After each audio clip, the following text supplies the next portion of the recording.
இதை நான் ரீசெண்டாக பிக் பாஸ்கெட்டில் ஒரு ஃப்ளாஷ் சேல் மாதிரி போட்டிருந்தாங்க. அதில் 300 ருபீஸ்க்கு பர்ச்சேஸ் பண்ணியிருந்தேன். அண்ட் இதே பிராண்டில் நம்ம 20,000 mAh வாங்கியிருந்தோம். அதுவுமே 300 தான் போட்டிருந்தாங்க. ரெண்டும் சேர்த்து 600க்கு பர்ச்சேஸ் பண்ணியிருந்தேன். அந்த ரேட்டுக்கு இது ரொம்பவே ஒரு சூப்பரான டீல் தான். நார்மலாக ஃப்ளிப்கார்ட் அமேசானில் 10,000 mAh நமக்கு 800 or 1000க்கு ப்ரைஸ் பண்ணியிருப்பாங்க.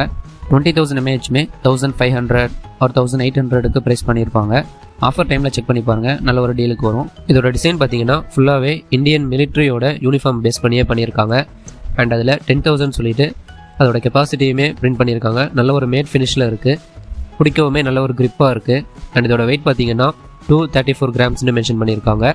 தென் ஒரு நார்மல் USB போர்ட்டு, இதிலேருந்து நமக்கு அவுட்புட் எடுத்துக்கலாம். இந்த போர்ட் வந்து நமக்கு 22.5 watts வரைக்கும் சப்போர்ட் பண்ணும். தென் அது பக்கத்துலேயே ஒரு டைப் C போர்ட்டும் கொடுத்துருக்காங்க. இது நமக்கு இன்புட் அண்ட் அவுட்புட் ரெண்டுத்துக்குமே ஒர்க் ஆகும். அந்த பவர் பேங்க்கில் என்ன ஒரு அட்வான்டேஜ்னால் ட்ரிபிள் போர்ட்ஸ் கொடுத்துருப்பாங்க. 2 USB போர்ட் இருக்கும், ஒரு டைப் C போர்ட் இருக்கும். அந்த டைப் C நமக்கு இன்புட் அண்ட் அவுட்புட் ரெண்டுமாவே ஆக்ட் ஆகும். ரெண்டுத்துலேயுமே நமக்கு 22.5 watts தான் maximum fast charging. And PDI டெக்னாலஜியுமே நமக்கு சப்போர்ட் பண்ணும். ப்ரைஸ் டீட்டெயில்ஸ் அண்ட் ரிவ்யூவை ஃபுல் வீடியோவில் கவர் பண்ணியிருக்கேன். கீழே லிங்க் கொடுக்குறேன், செக் பண்ணி பாருங்கள்.